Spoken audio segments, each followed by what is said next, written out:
어제 광주 국립 5.18 민주노조에서 개최된 제45주년 5.18 민주화운동 기념식에서 이주호 대통령 권한대행은 기념사를 통해 올해 광주가 보여주었던 연대와 통합의 정신을 우리 모두의 삶 속에 끊임없이 되살려 대화와 타협으로 진정한 국민 통합의 길을 열어나가야 한다고 말씀하셨어요.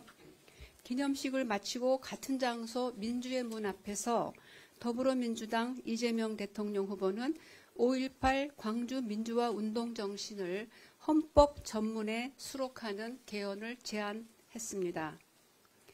이재명 후보는 아직 사회적 합의에 이르지 못한 대통령 임기제 등의 권력구조와 다양한 기본권의 보장, 강화, 확대 등 개헌안에 대하여는 국회에 개헌 특별위원회를 두어서 합의안을 마련하자고 제안했습니다.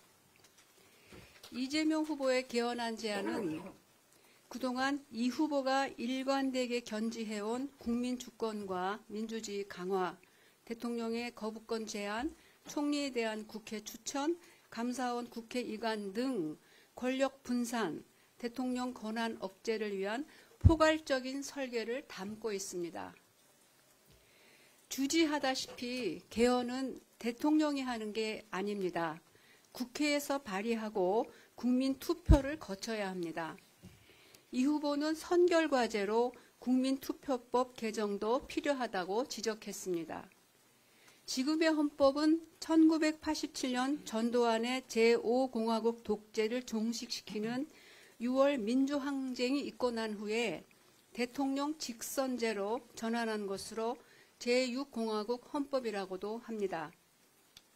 이재명 후보의 제안대로 새로이 국회를 중심으로 사회적 합의를 이룬 개헌을 진행하려면 전두환 쿠데타 후 44년 만에 겪는 희대의 12.3 비상계엄으로 촉발된 내란 상황을 종식시키고 진짜 대한민국을 이루기 위한 정권교체가 성결돼야 합니다.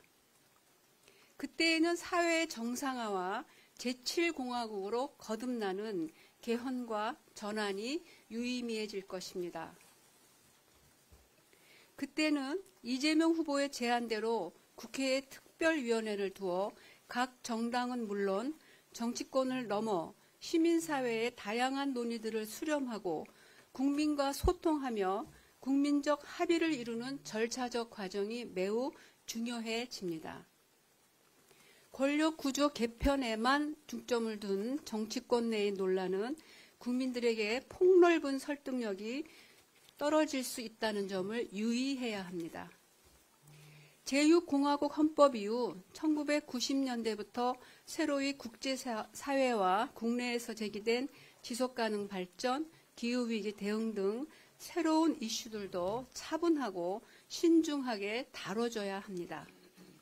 이 점에서 이재명 대표의 진정어린 개헌안 제안에 대한 국민의힘 김문수 후보의 코멘트는 너무 정략적이고 현행 헌법과 법리에 매우 무지해서 상대방을 공격하는 데 중점을 둔 내용으로서 너무나 놀랍고 실망스럽습니다. 우선 연임제를 시비를 거는데요. 미국 트럼프 대통령의 사례를 보면 이해가 될 수 있습니다. 연임제에서는 트럼프 대통령은 한 번 대통령을 하고 그 다음에 나왔지만 떨어졌기 때문에 연임제에서는 다시 나올 수가 없습니다.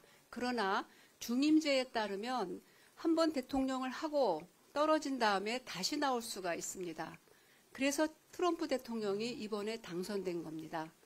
이런 걸 보면은 연임제는 대통령에게 중임제보다 더 불리합니다. 그럼에도 이 후보의 연임 표현을 장기 집권 의도라고 공격하는 것은 어불성설이고 저는 지금 정치권이 아니기 때문에 국민의 한 사람으로서 이렇게 수준이 떨어지는 헌법에 무지한 정당의 대선 후보의 발언이 있을 수 있는가. 이분들이 왜 그동안 이렇게 헌법을 짓밟았는지 좀 이해되는 측면도 있습니다. 더구나 현행 헌법 그 전두환 독재 이후에 그 대통령 직선제 개헌을 하면서 바로 그 취지 때문에 128조에 이렇게 규정하고 있습니다. 임기 연장, 대통령의 임기 연장, 중임 변경을 위한 헌법 개정은 그 헌법 개정 제안 당시의 대통령에 대해서는 효력이 없다. 이 조항이 왜 들어갔냐면은 전두환 독재 때문에 대통령 직선제, 대통령 단임이 그 시대의 시대 정신이었기 때문입니다.